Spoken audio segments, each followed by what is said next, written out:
conocen, realmente no necesita presentación. Él es egresado de la Universidad Autónoma de Guadalajara de Medicina, hizo su especialidad en el Hospital Español en la Ciudad de México, fellowship en laringología en Portland, Oregon, bajo la tutela del Dr. James Thomas, y es socio fundador de la Sociedad Mexicana de Laringología y Fonocirugía. Y bueno, pues aparte, como ya bien saben, él labora y vive aquí en Guadalajara, es maestro mío, amigo, al cual apreciamos mucho. Y bueno, pues bienvenido. Vamos a comenzar ya con esta charla que nos trae seguramente muy interesante acerca de la laringología. Muchas gracias a la sociedad por la invitación. Soy local, soy de casa, me da mucho gusto. Muchas gracias en especial aquí a mi amigo, socio, el doctor Alberto Ochoa, Mr. President, así le decimos en el consultorio, para que se la crea. Felicidades, ¿verdad? Bueno, yo nada más doy pláticas de laringe, ya le quité el loto y le quité el rino hace mucho tiempo. Soy nada más laringólogo, es lo que más me gusta hacer. Veo muchas caras conocidas que han estado ahí rotando con nosotros también. Las puertas están abiertas para todos los que gusten. Obviamente tienen que ponerse de acuerdo aquí con el jefe, que es él es el que decide. A ver. Vamos a esperar a que funcione.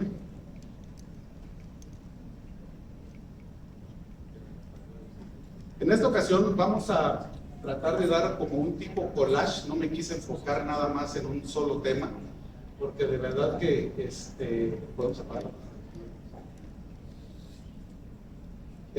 Consejos prácticos en diagnóstico y tratamiento. Yo me enfoco mucho en primero tener un buen diagnóstico antes de pensar en un tratamiento. Y siempre he dicho que la laringología y la fonocirugía se requiere de bastante equipo para llegar a hacer este tipo de diagnósticos. Es muy difícil valorar las cuerdas vocales a simple vista. Hay muchas patologías que se requiere el estroboscopio, muchas no. Vamos a empezar, que no tengo ningún conflicto de interés en la plática, ninguna empresa con nada. Y vamos a empezar con lo primero. Si entendemos nosotros esto, que la fonocirugía consiste en técnicas quirúrgicas que tienen como objetivo la mejoría de la voz por medio de corrección de alteraciones anatómicas que la afectan.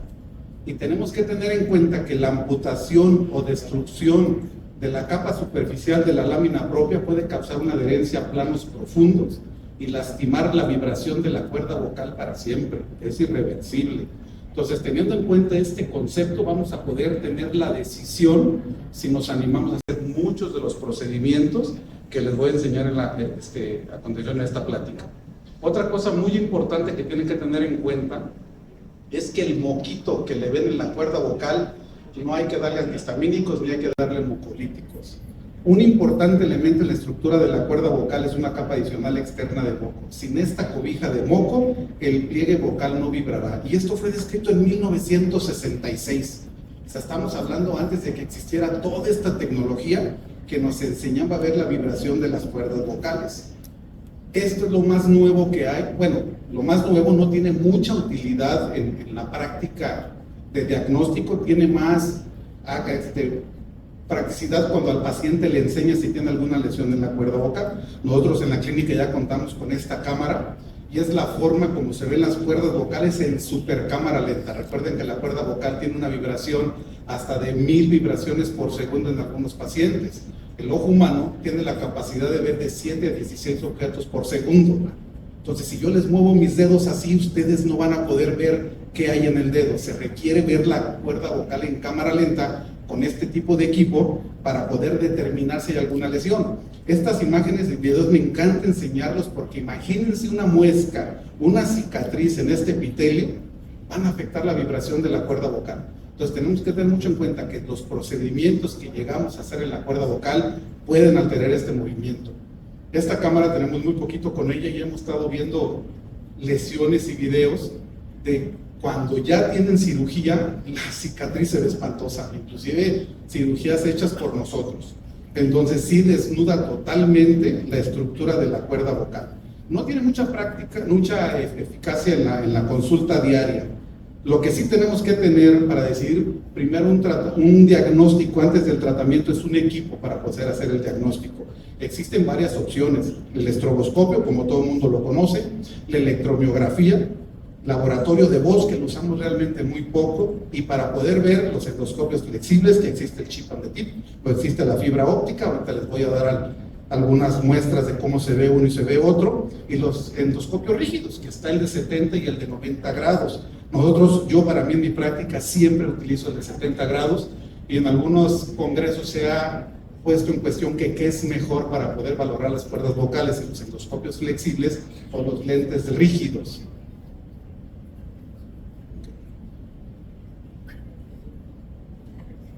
No, aquí la cambio. Entonces, miren, este tipo de equipo, un estroboscopio, ha habido pláticas donde dice, es que no se requiere un estroboscopio para hacer un diagnóstico de cuerda vocal, para un diagnóstico de la laringe y de voz.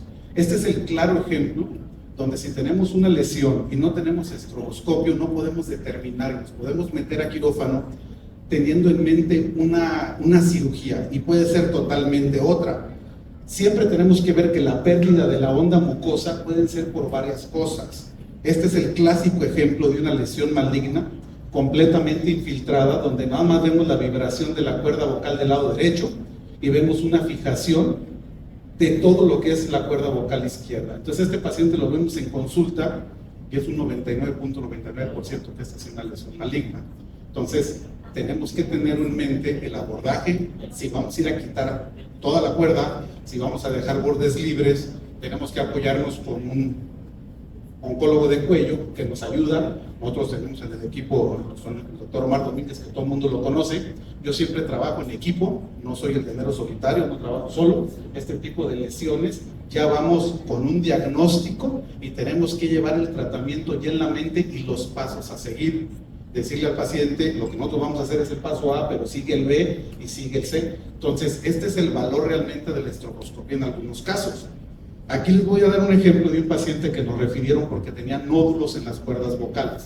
Es un paciente masculino de 7 años. Si nosotros vemos la estroboscopía previa, podemos ver, esta es una endoscopía, sin estrobo, con lente de 5 milímetros de 70 grados.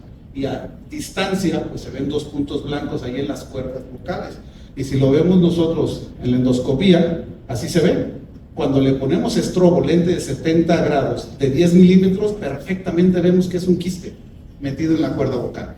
A este niño ustedes llegan y le quitan los nódulos, entre comillas los arrancan, va a haber una cicatriz y va a haber una adherencia, y cuando este niño migre y separe las capas de la lámina propia, se va a quedar con voz aguda y no va a cursar esa evolución en la cuerda vocal. Entonces son desgracias bastante severas. Estos son los lentes flexibles. Aquí la comparación de lo que es la fibra óptica comparado con un chip tip. Este lente de fibra óptica, que es un lente X normal, el éxito para ver este tipo de imágenes en la fibra óptica tiene que ser la lámpara. Entonces las fuentes de luz es donde más le tiene que invertir en lugar de un lente muy caro. Si tienes una muy buena fuente de luz, pueden ver todo esto. Ahorita más adelante vamos a ver la técnica de anestesia local para poder hacer una exploración. Aquí, por ejemplo, si ustedes logran hacer esta técnica con un endoscopio flexible y meterse a través de las cuerdas vocales y llegar a esta cercanía, pues van a ver cualquier lesión, no necesitan estroboscopio. Aquí estamos atravesando las cuerdas vocales, metimos anestesia local por función de la membrana picotiroidea. Es un paciente en el consultorio. Si tenemos duda, tenemos que atravesar las cuerdas vocales y ver. Esta es una parálisis bilateral, pero siempre tengo que meterme entre las cuerdas vocales para ver que no haya nada abajo. Entonces, esto se puede hacer con una fibra óptica normal. ¿Cuál es la diferencia con un chip on the tip? Que en el chip on the tip pues, podemos poner la luz de estroboscopio. Vean las cuerdas vocales qué bonitas se ven, porque se ven vibrando. Entonces, aparte de tener un endoscopio flexible que podemos acercar a las cuerdas vocales, pues vemos vibrar las cuerdas vocales, vemos la onda glótica, vemos la amplitud, la frecuencia, vemos todo lo que se tiene que valorar en la cuerda vocal. Entonces, con esta cercanía que podemos tener con los endoscopios flexibles de fibra óptica, siempre les diría, antes de invertir en un chip on the tip, inviertan mejor en una muy buena fuente de luz. Para todo lo que es la exploración del lente que tengan, deben de tener muy buena fuente de luz. Les voy a enseñar, por ejemplo, en el equipo que tenemos, esta es una fuente de luz fuente de luz, el estroboscopio viejito, el nuevo, y fuente de luz. La cámara que utilizamos está acá adentro. Entonces, una cámara muy chiquita, Panasonic, 3 chips, puede ser 4K, pero lo que es la fuente de luz, es lo que realmente importa para poder valorar la laringe. La cámara es algo muy chiquito, nunca le invierto en cámaras muy grandes. Ahora, el expediente clínico. Usamos mucho lo que es el análisis acústico, aerodinámico de voz. Empezó el jitter y el shimmer en aquellos tiempos, hace 20 años que yo empecé a hacer lo que es laringología. Se usaba mucho. En la experiencia lo que me ha dado es simplemente antes y después. Si el paciente ustedes lo graban antes y después, este es un cantante donde no tenía su falsete. Después de la cirugía hace eso y el paciente les puede decir que está igual. Es muy similar a las fotografías de nariz de antes y después. Paciente, no lo cambié mucho, sigo teniendo la misma nariz, enseñan el antes y el después. Esto es lo mismo. Eso no lo hacía. Entonces, todas estas cosas del análisis acústico, aerodinámico, las tenemos. La verdad es que los utilizamos muy poco, pero este simplemente es la forma de cambiar lo objetivo por subjetivo. Entonces, ante todos los problemas legales que podamos tener en la clínica, esto es lo que nos defiende. Así es como se ven los estudios y antes y después. Obviamente, con esta diapositiva les voy a dar todo lo que es la importancia de la voz. Un error, un mal diagnóstico, un mal tratamiento en cualquiera de estos pacientes, créanme que se hacen famosos, pero por no hacer las cosas bien. Uno no se hace famoso por atenderlos y por hacerlos cantar. Uno se hace famoso cuando de veras hay un problema y lo ocasionaste y no puede cantar, se te van a dejar venir todos. El que sepa dominar la técnica de la anestesia local, ya la hizo, ya está del otro lado, para diagnóstico y para tratamiento. Existen dos formas de hacer la anestesia local, lo que es la gárgara laríngea con la cánula de Abraham, que es la cánula de senos paranasales. Destilamos sobre la glotis, lo ponemos en la base de la lengua. Yo aquí tengo el lente de 70 grados en una mano y con el otro simplemente suelto la cánula, veo el gorgoreo laringio y con eso nos da 15 minutos perfectamente para trabajar, ya sea para inyectar, para cortar, para quitar, para hacer todo lo que se quiera hacer o simplemente para atravesar las cuerdas vocales. Y está la técnica que hace unos añitos, percutánea, donde nos metemos a través de la membrana picotiroidea, succionamos en la jeringa para ver el aire que está, ahí no había aire, lo vuelvo a recolocar, succiono, cuando estoy en tráquea veo aire y le suelto 3 centímetros de lidocaína y nos da los mismos 15 minutos para poder hacer exploración y tratamientos, que esto es lo que vamos a enseñar. Este caso es un ejemplo claro que no nos tenemos que ir con la finta, como así decimos. A este paciente nos lo refirieron porque tenía una parálisis de cuerda vocal. ¿Ok? Y nos lo mandan casi con el tratamiento, te lo mando para que lo medialices. Y al paciente, cuando lo escuchamos hablar, había algo raro. ¿Me das su nombre completo? José de Jesús Carrillo Santana. Ok. ¿Desde cuándo está así? Así como ahorita, 2 semanas. La voz y la respiración. Bien. 2 semanas. Respire profundo. Sáquelo. Otra vez respire profundo. Entonces, esa voz no suena, y esa respiración suena a una parálisis de cuerda vocal. El diagnóstico está perfecto. Hay una parálisis del pliegue vocal del lado izquierdo. No se mueve, y nada más la del lado derecho llega. Pero aquí deberíamos de tener una respiración sin ninguna afección, porque la cuerda vocal está abierta, las cuerdas vocales se abren para respirar. Entonces, si el paciente hace una abducción y la cuerda vocal se abre, no tiene por qué tener un estridor.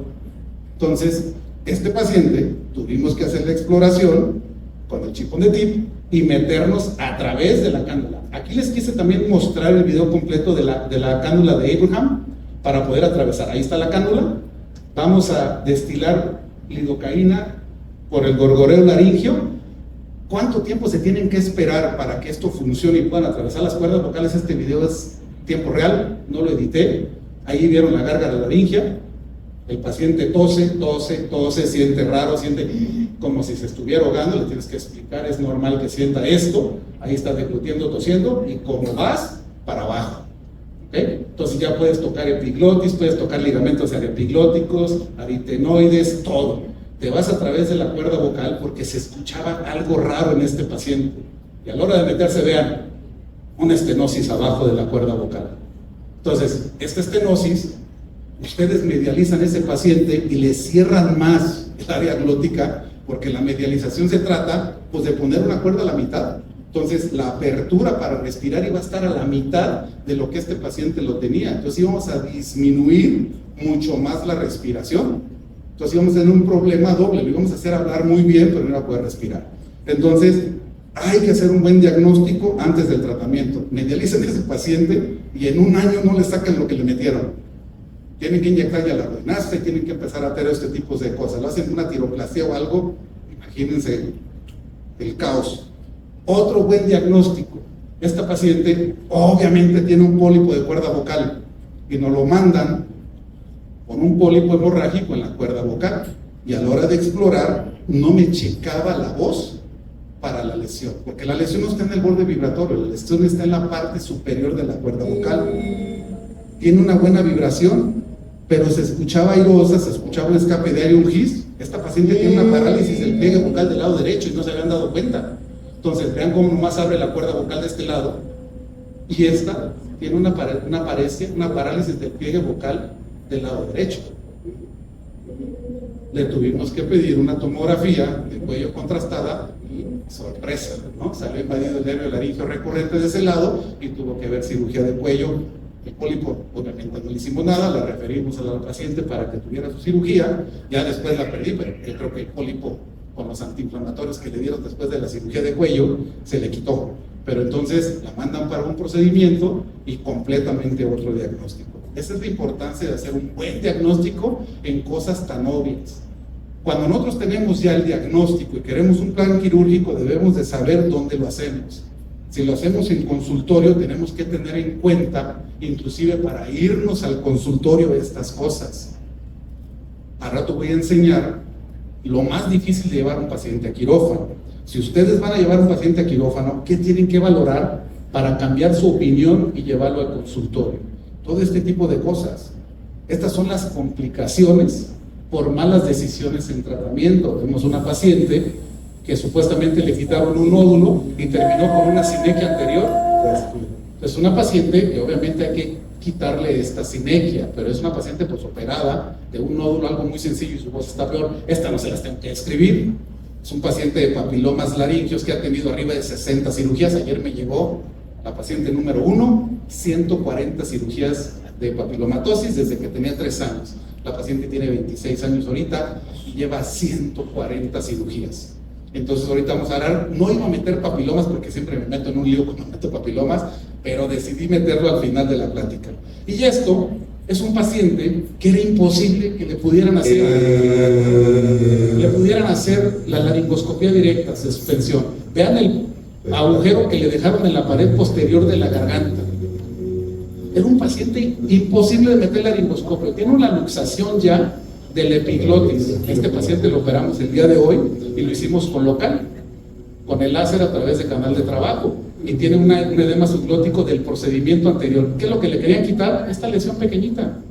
Es una lesión muy pequeña, es un pólipo muy chiquito en la cuerda vocal del lado derecho, con un contacto de irritación del lado izquierdo. Entonces, este tipo de lesiones con estos pacientes que tienen una macroglosia, que tienen una apertura bucal mínima y que tienen realmente una distancia de la barbilla al mentón limitada, que era el caso de este paciente, no lo van a poder meter en la laringoscopia de suspensión, y menos si no tienen una variedad de laringoscopios para poder hacer la suspensión. Entonces, esto es lo que yo valoro. Una jeringa en su consultorio, así de fácil. Tienen que ver si tienen algún antecedente de cirugías cervicales o traumas faciales donde no puedan hacer una extensión del cuello. Un Malampati 3 o 4, de verdad valórenlo en el consultorio de procedimiento. Cuando yo me refiero a consultorio, soy de la vieja escuela, aunque no la crean, tengo más de 20 años en esto de la voz. Ya son procedimientos en endoscopía, tenemos salas endoscópicas donde al paciente se le puede dar una sedación. Todavía sigo haciendo la mayoría de los procedimientos en el consultorio. Tengo un excelente socio que me ayuda siempre a todos los problemas y las loqueras que queremos hacer. Casi lo hacemos todo en el consultorio, pero sí metemos uno que otro paciente ya sedación por el reflejo nauseoso y por este tipo de cosas. Entonces, cuando me refiero al consultorio, no necesariamente lo hagan en consultorio, llévenselo a una sala endoscópica, hagan una sedación y hacen estos mismos procedimientos sin anestesia general y sin intubar. Y es mucho más fácil.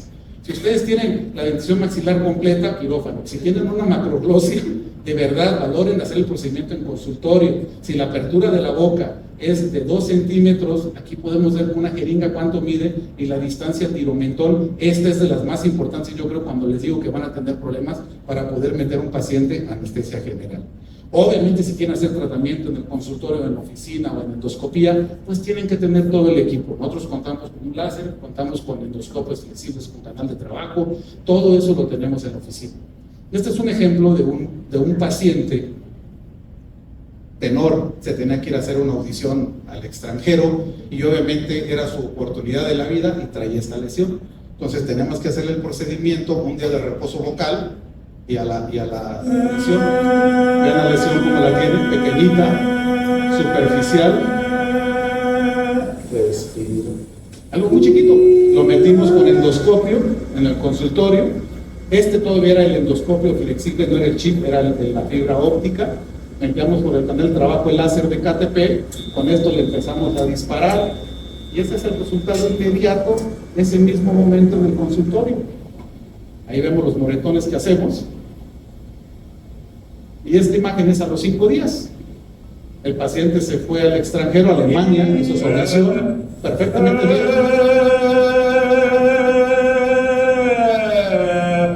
Se quedó a vivir allá, está en obras, se me echaron los telefonazos y la verdad bastante bien. Otro ejemplo, lesiones pediculadas muy pequeñas que se pueden hacer perfectamente en consultorios si tienen toda la herramienta, todo el equipo y dominan la técnica de anestesia local.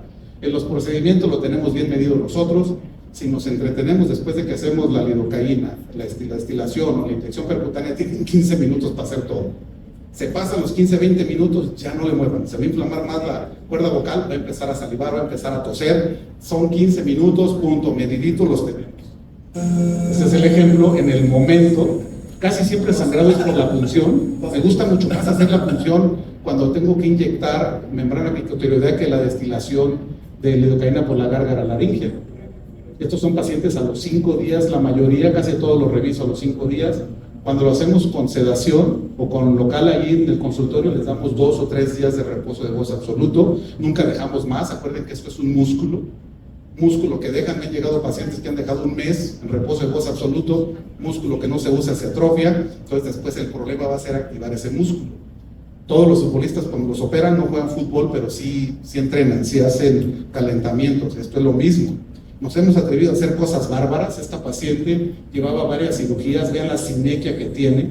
¿Por qué nos atrevimos a hacerlo en el consultorio? Porque estaba harta de los doctores. Llevaba 2 o 3 cirugías tratando de liberar esta sinequia, entonces decirle que la tengo que meter a anestesia general otra vez no era opción. Entonces hicimos la liberación de la sinequia, ahí se ve el láser, se ve cómo se mueve la laringe, la paciente está respirando, y con un láser continuo, que es el mismo de KTP, damos y le damos un baje a la sinequia. La cuerda vocal, cuando está respirando el paciente, nos da cierta tensión, y el láser, acuérdense que el láser de KTP actúa a nivel de hemoglobina. Entonces no es tan estricto. Esta paciente tiene una destrucción de las cuerdas vocales. Entonces toda la cicatriz la inyectamos con triamcinolona y le estuvimos haciendo la liberación de la sinequia. La verdad es que fue buen resultado. Obviamente no fue a la primera porque se vuelve a pegar, pero estamos haciendo este tipo de cosas en el consultorio. Entonces, otro ejemplo es una paciente que tuvo un accidente. Esta es la estroboscopía de cuando nos llegó. Obviamente tiene traqueostomía porque está todo cerrado arriba. Ella iba en un camión en Uruapan, Michoacán. Tuvo un accidente el camión de pasajeros, se fue hacia adelante y se pegó en el cuello. Entonces se la llevaron en ambulancia, llegó a un hospital y ella obviamente tenía dificultad respiratoria. Y uno de mis lemas es que lo peor que te puedas encontrar es un doctor idiota con iniciativa, ¿no? Entonces llegó a urgencias. Cuando vieron esto, la intubaron, dijeron, no, hay que hacerle esto y eso, y se está cerrando la cuerda vocal. La metieron a cirugía de cuerda vocal, empezaron a arrancar, era un edema lo que tenía. y terminaron en una traqueostomía y terminaron con una sinequia total de la cuerda vocal. Aquí está cómo se ve después del procedimiento en el consultorio.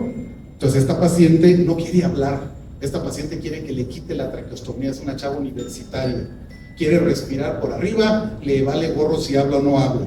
Entonces lo que estamos tratando de hacer aquí, podemos ver un poquito la cuerda vocal, porque toda la sinequia está arriba. Obviamente cuando liberamos tubo voz se nos volvió a cerrar, la tenemos programada, cada 3 meses le estamos haciendo liberación, inyección de triamcinolona y liberación de la sinequia. Esta paciente todavía la tenemos activa y esto es lo que hacemos en el consultorio. Con la gárgara laringe esta paciente era menos riesgo, traía traqueostomía, entonces no tenemos problemas de que nos fuera a pasar algún problemita ahí en el consultorio. Y eso es lo que hacemos. Ahora, lo más común, que es lo que todo el mundo tiene que hacer ahorita, ya son las inyecciones percutáneas. Y muchas veces pues no tenemos el endoscopio flexible, porque yo siempre he exhortado que cuando alguien quiere revisar la laringe y tienen que tener la opción, ¿cuál me compro? Si el flexible o los rígidos, yo siempre les voy a decir que los rígidos. Hemos tenido discusión, gente que ustedes conocen, con el maestro Masao Kume, con Fermín, donde ellos dicen que todo flexible. Les digo, no, para mí es mucho más fácil revisar a un paciente con lente rígido, porque si es con flexible, empieza a moquear mucho el paciente, se mueve mucho, empieza la elevación excesiva y altera los movimientos de la laringe. Si tú lo haces con un lente de 70 grados, es más natural lo que estamos viendo en la cuerda vocal. Con un naso, ustedes se meten y cuando ven la laringe hay un chorro de moco. Entonces, este paciente tiene una alergia, tiene esto y empiezan a usar antihistamínicos, empiezan a usar medicamentos que la verdad son de la reacción de meter un endoscopio por la nariz y tener la sensación de náusea ahí atrás de la garganta. Para mí mucho más me ha funcionado el lente de 70 grados. Y cuando dices, ok, tengo que hacer una inyección, pero no tengo endoscopio flexible, esta es la técnica que utilizo para hacer la inyección. Tenemos al paciente que se sujeta la lengua con su mano del lado derecho, hago la gárgara laringe que se la anuncié otra vez y hacemos la inyección percutánea en una mano el lente de 70 grados y en la otra mano hacemos la aguja. Entonces es realmente sencillo y la visión es padrísima y el paciente no tiene la sensación de la náusea. Obviamente pone un poquito de lidocaína en spray. Aquí estamos haciendo la inyección y van a ver cómo se atraviesa de la cuerda vocal. Y esta imagen se ve padrísima porque es un lente de 70 grados, se ve mucho mejor, 10 milímetros, 70 grados. Las cuerdas vocales que con cualquier naso, si no tienen chip on the tip, las fibras ópticas se ven raras. La imagen así, 4K, vean la aguja cómo atraviesa la cuerda vocal, ahí la vamos a picar y ahí la vamos a rellenar. ¿Okay? Son pacientes de disfonía espasmódica, estamos infiltrando con Botox. Entonces, siempre atravieso la aguja, la tengo que ver entre las cuerdas vocales, toco la cuerda vocal, me deslizo hacia atrás y ahí estamos infiltrando en la cuerda vocal. Entonces, esta técnica es, la verdad, muy fácil de hacer, se requiere, estás tú solo, ¿okay? Vean aquí, siempre pongo videos chuscos, cuando el paciente lo está haciendo, siempre le digo que diga ahí, inyecto. Siempre pongo un video chusco porque la dentadura, abajo un poquito.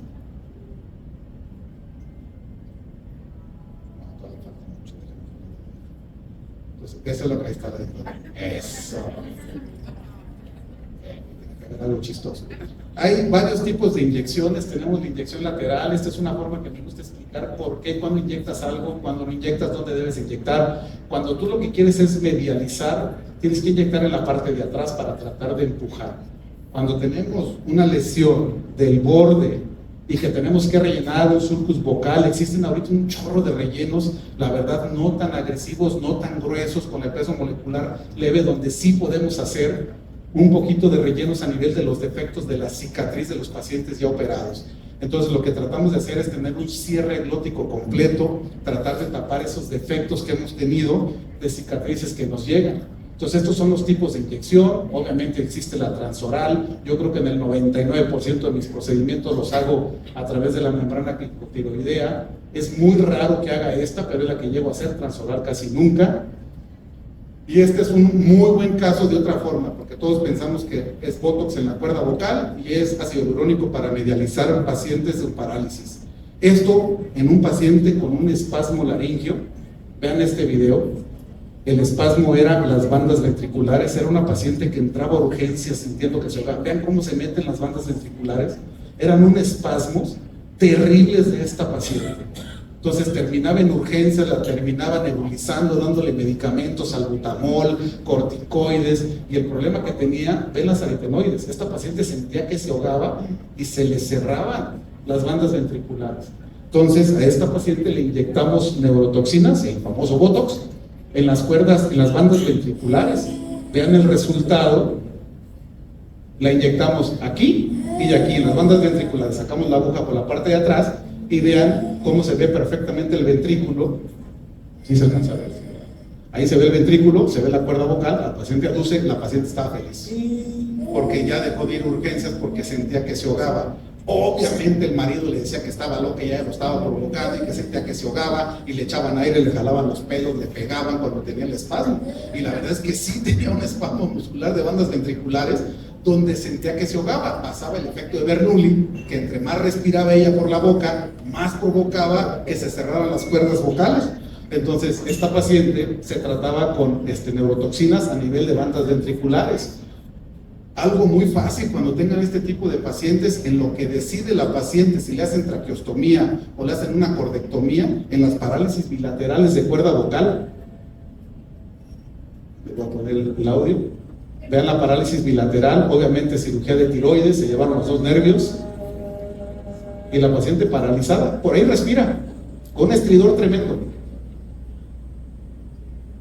Yo creo que estos son los casos más difíciles que puede enfrentar en la consulta porque las opciones están del lado.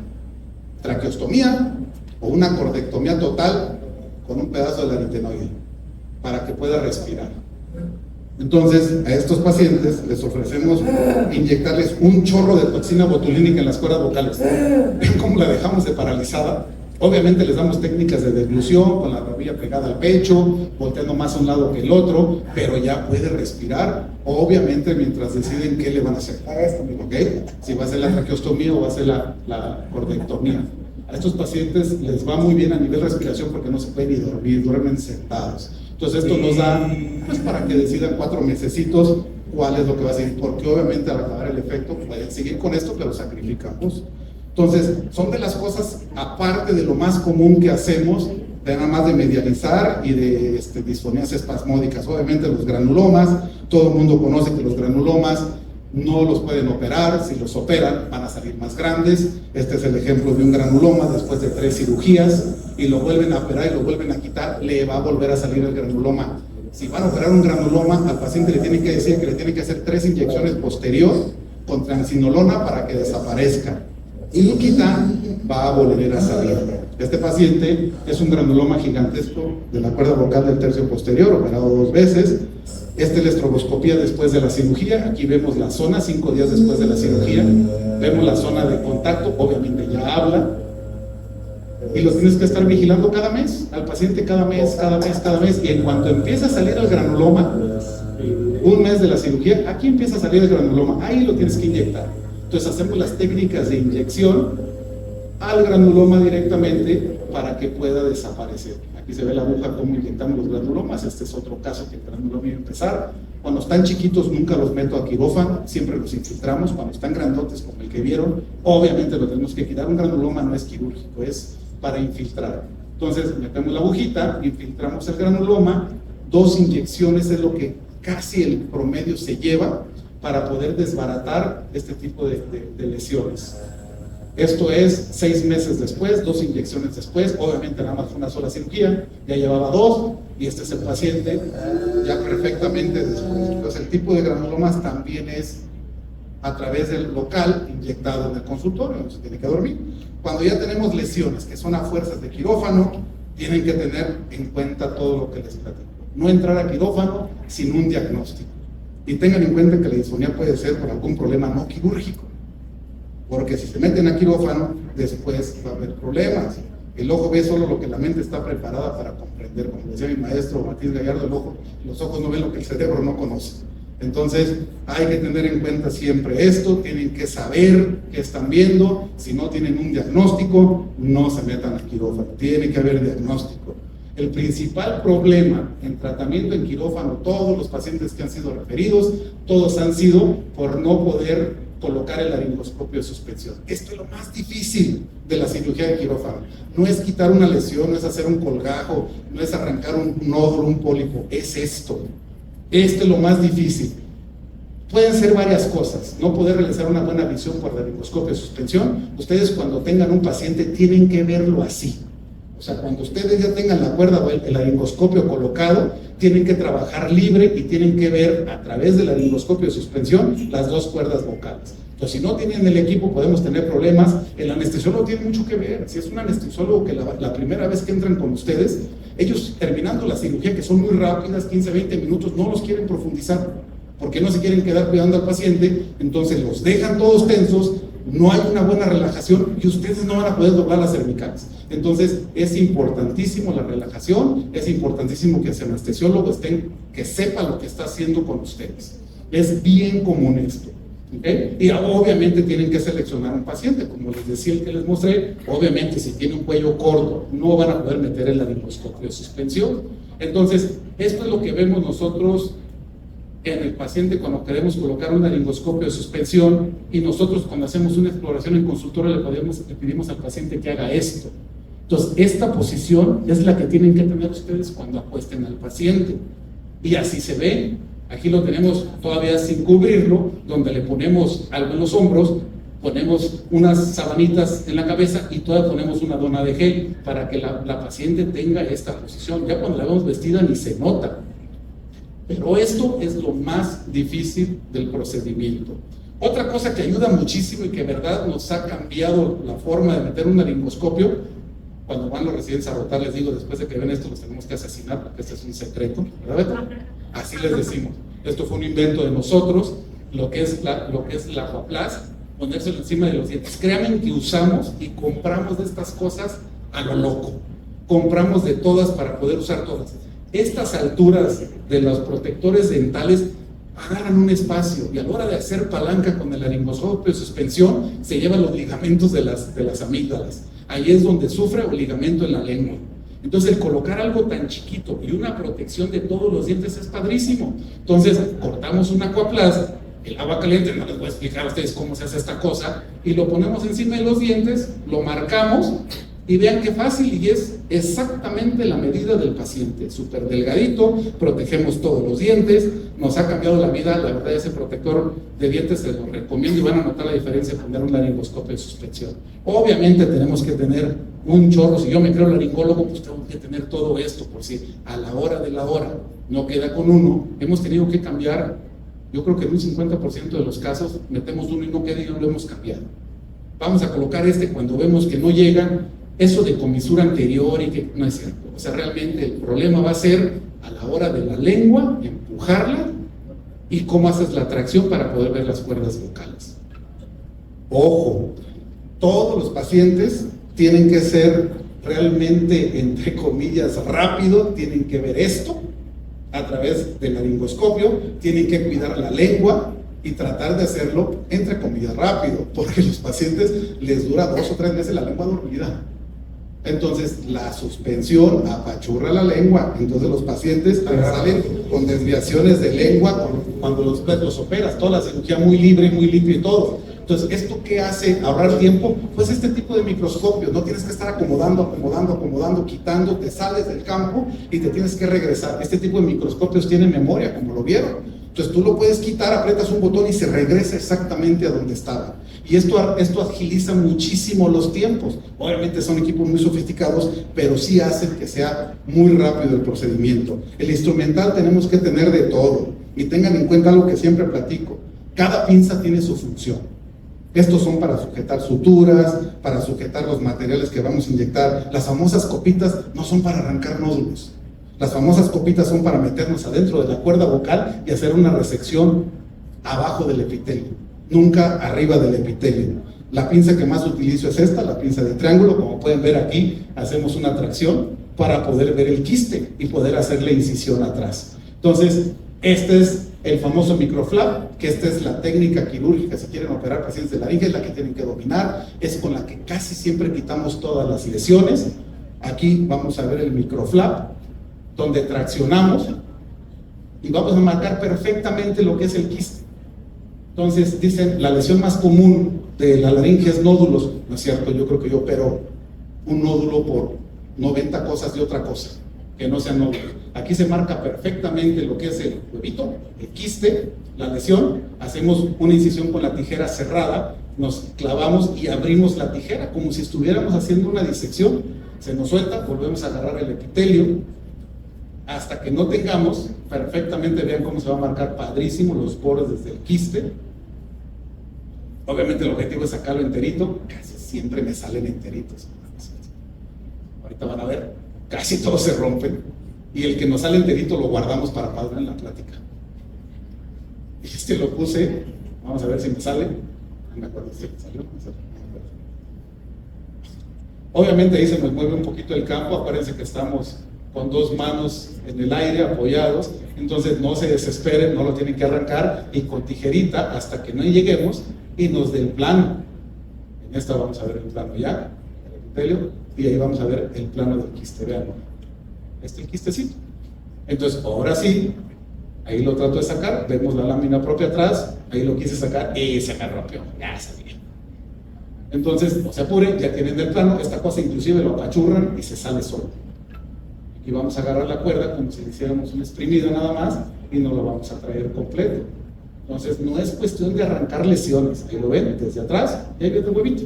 Entonces traen el quiste, santo remedio, se acabó el problema. Entonces esta técnica de microflap, cuando tú sueltas el epitelio, pues no le tienes que dejar un mes de reposo de voz absoluta a este paciente. Este paciente con 5 días máximo, hay una cicatriz perfecta.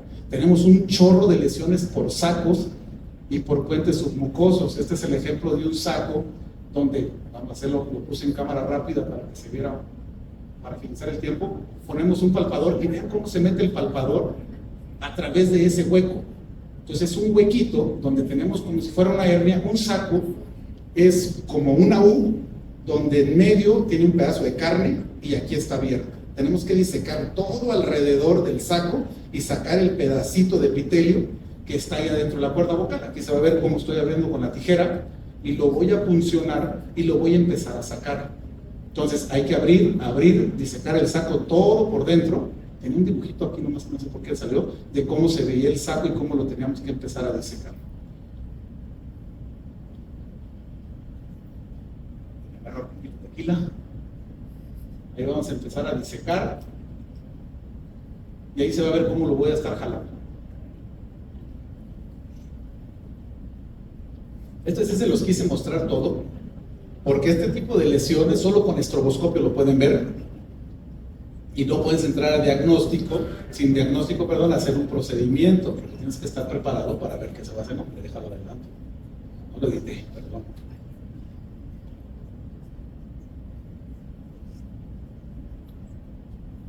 Es que Beto me avisó ayer apenas de la plática. Ahí estamos viendo cómo lo estamos. A ver, ¿se avisó antes? Es que se me hace que no puedo pedir Fermín y por eso me habló ayer. Entonces ahí estamos abriendo y lo empezamos a sacar. Entonces esos son los famosos sacos. Limpiamos y lo que tenemos que obtener nada más es una sola incisión a lo largo. Este que sigue es padrísimo porque es un puente submucoso. Vean la estroboscopía. Ahí les puse la historia clínica, todo lo que tenía, y obviamente lo querían operar de un pólipo. Y si ustedes lo ven, pues es un pólipo gigantesco. Nosotros a través de la estroboscopía vimos una incisión, una hendidura donde se podía ver que era un puente submucoso. Aquí en la cirugía lo van a ver mucho mejor. Este polipote, teníamos un quistecito en la parte de atrás y teníamos una lesión de contacto del otro lado. Entonces vamos a meter, primero siempre palpar la cuerda vocal, tratar de palpar, nunca llegar y arrancar. Vean, traten de palpar con el instrumento que tengan, aquí vamos a ver, y metía la tijera y se iba hasta el otro lado. Entonces tenemos el puente desde aquí hasta el otro lado, y de aquí se veía la hendidura que veíamos. A la hora de la estroboscopía vibraba de aquí para atrás. Vean esto, aquí se ve perfecto el puente. Entonces quito una parte del puente de este lado y después nos vamos a la del otro lado. Ahí la tracción, ahí se ve, y ahora sí que ya sé dónde estoy, lo corto así de fácil y vean cómo se cambian hasta el otro lado. Y vemos epitelio íntegro, vean la cuerda vocal completamente, obviamente con una atrofia muscular de este lado que se va a recuperar. Trato de hacer una incisión para separar fibras. En lugar de infiltrar, hago una incisión, estiro, estiro, estiro, abro esa parte, hasta la parte de atrás, voy a sacar la parte esta que estaba. Es como un quistecito, es como un edema de Renke raro, vean todo lo que retiro. Y eso lo van viendo en la exploración. Nos vamos con la del otro lado. Voy a adelantar por el tiempo. Igual, lo retiramos, siempre haciendo una tracción con la pinza de triángulo para que vean que está en medio, y lo retiras. Hacemos una regularización del borde con el láser de KTP. Yo el láser de KTP lo utilizo para todo, lo tenemos allí, lo utilizamos. Ahí ve el láser. Entonces tratamos de quitar la vascularidad excesiva, tratamos de regularizar los bordes. Y ahorita les voy a enseñar a este paciente cómo quedó. Vean la vibración de las cuerdas vocales completas. Y no es un pólipo. Entonces, si nos hubiéramos ido a quitar un pólipo y no hubiéramos quitado el puente submucoso, pues obviamente habríamos corregido este problema. Tenemos pacientes que operaron de chiquitos, cirugía por nódulos a los 2 años. El motivo de la consulta en ese tiempo era porque decía la mamá que el niño lloraba ronco. Entonces, lo metieron a cirugía y cuando me lo llevan a mí, pues, la sorpresa, tiene una sinequia de cuerda vocal, lo retiramos con láser de KTP en el consultorio, digo en el quirófano, para regularizar. Fue realmente muy fácil este paciente. Y vean la estrobólica. Entonces, de ser un paciente que no tenía absolutamente nada de voz, era una armonía total, ahí están las cuerdas vocales perfectas. Entonces, este le provocaron una sinequia a consecuencia de arrancar una lesión de nódulos. Hasta aquí iba a terminar mi plática, pero decidí meter los papilomas porque de verdad es un dolor de cabeza estas cosas. La papilomatosis laringea es la patología que en Estados Unidos gasta más dinero los laringólogos, porque son procedimientos que van a volver a salir, van a volver a salir, van a volver a salir. Si ustedes operan un papiloma, créanme que les va a volver a salir. La única oportunidad de que no vuelva a salir o tratar de limitarlo es con el láser de KTP. Esto es lo que hacemos nosotros en la cirugía de estos pacientes. Cámara rápida, obviamente, lo hacemos para hoy el tiempo, y todo el tiempo estamos láser, aspirador, láser, aspirador. Con el láser vamos blanqueando los papilomas desde arriba hasta abajo. Si ustedes se fijan, el algodón que está abajo se llena muy poquito de sangre. No es mucho el sangrado que tiene este tipo de lesiones cuando utilizamos el láser de KTP. Entonces, así sean abundantes, sean poquitos, sean medianos, todo es láser, aspirador, láser, aspirador. Es muy raro cuando es paciente de seguro, tenemos que sacar un pedazo para mandarlo siempre a la aseguradora, a la patología. Me cae malísimo hacer eso, pero lo tengo que hacer. 2 o 3 veces he dicho, nada, voy a mandar nada, porque trato de quitarlo porque si no me sangra. Entonces, eso es lo que hacemos nosotros siempre con el papiloma cuando lo vemos la primera vez. Cuando el paciente tiene poquitos, aquí por ejemplo voy a hacer con canal de trabajo, ver los papilomas, era paciente primera vez que lo veíamos, no tenía seguro de gastos médicos, lo metimos con anestesia local en el consultorio, quitamos un pedacito para mandarlo a analizar, para sacar serotipo viral, todas las cosas que ya conocen, y después nos vamos con el láser de KTP en consultorio.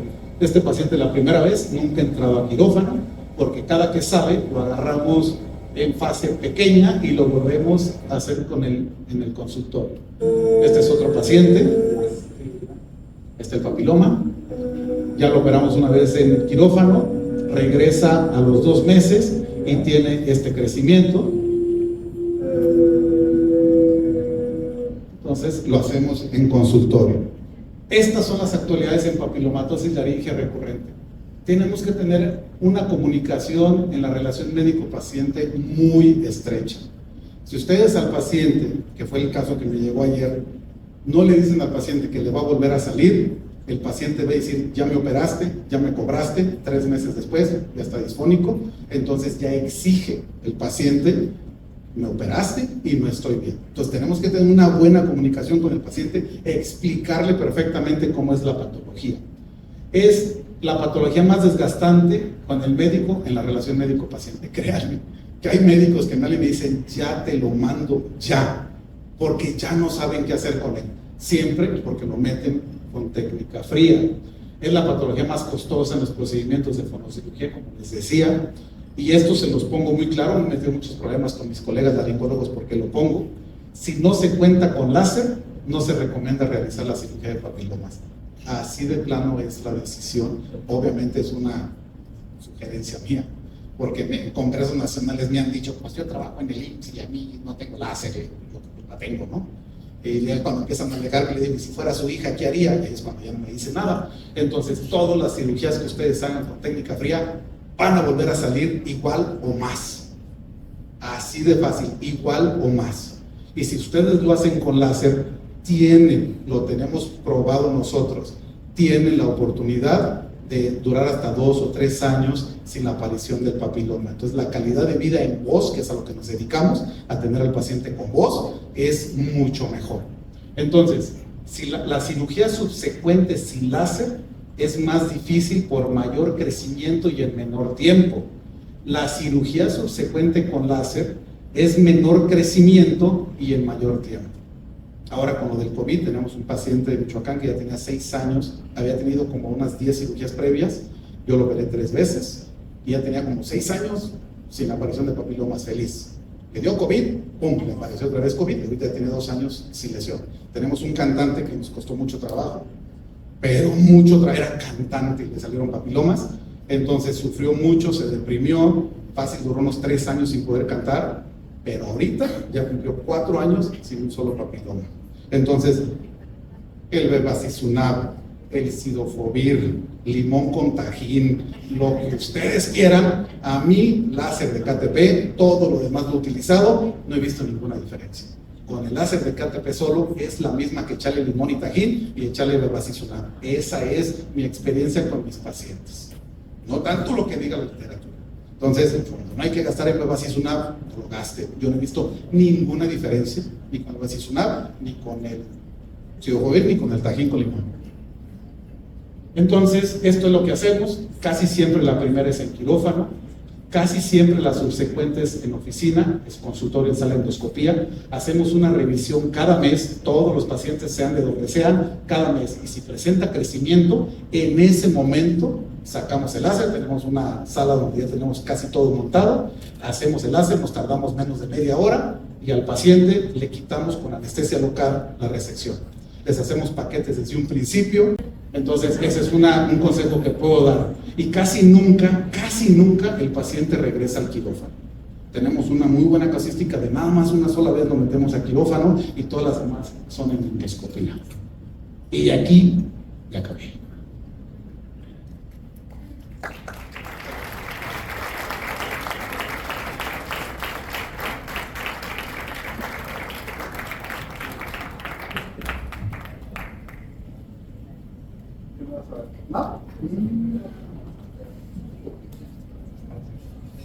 Agradecemos al doctor Baltasar Servín por su excelente plática. ¿Alguien tiene alguna pregunta para el doctor?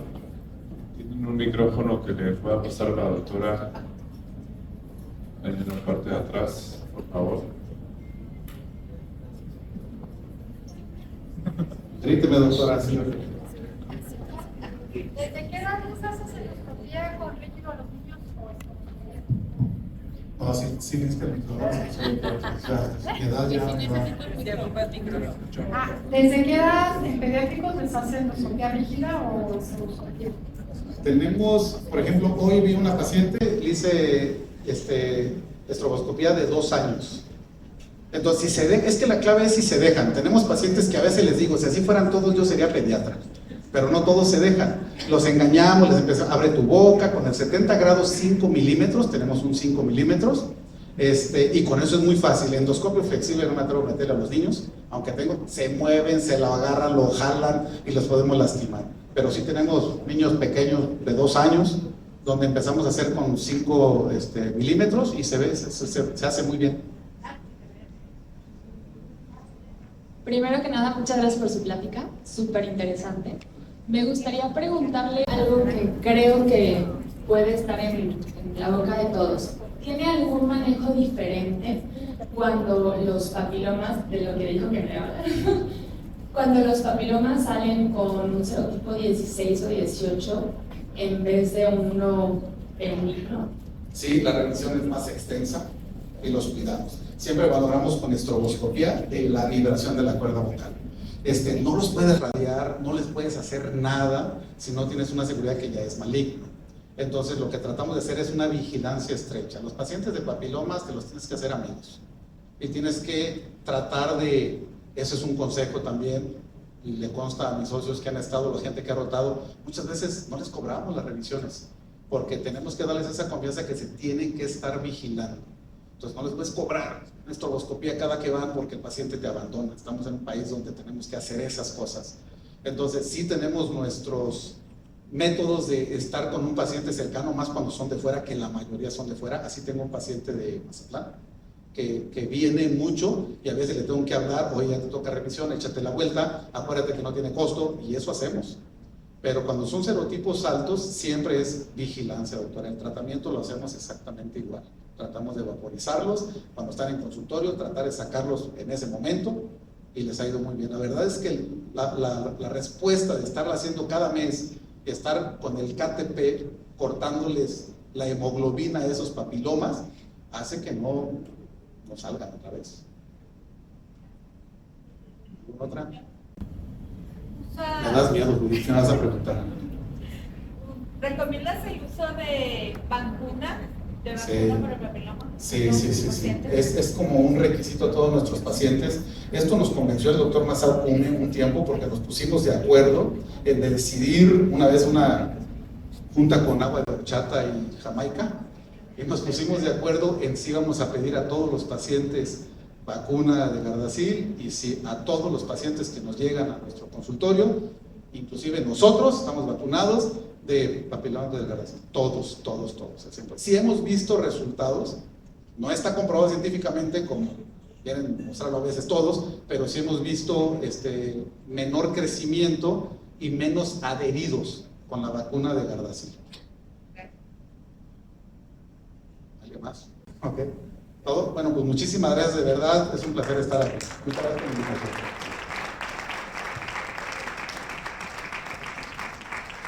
De nuevo agradecemos al doctor Baltasar Servín por su excelente plática. Bueno, realmente eso es todo. Muchas gracias. Que pasen buena noche y pueden pasar a la parte de afuera para convivir un rato. Gracias.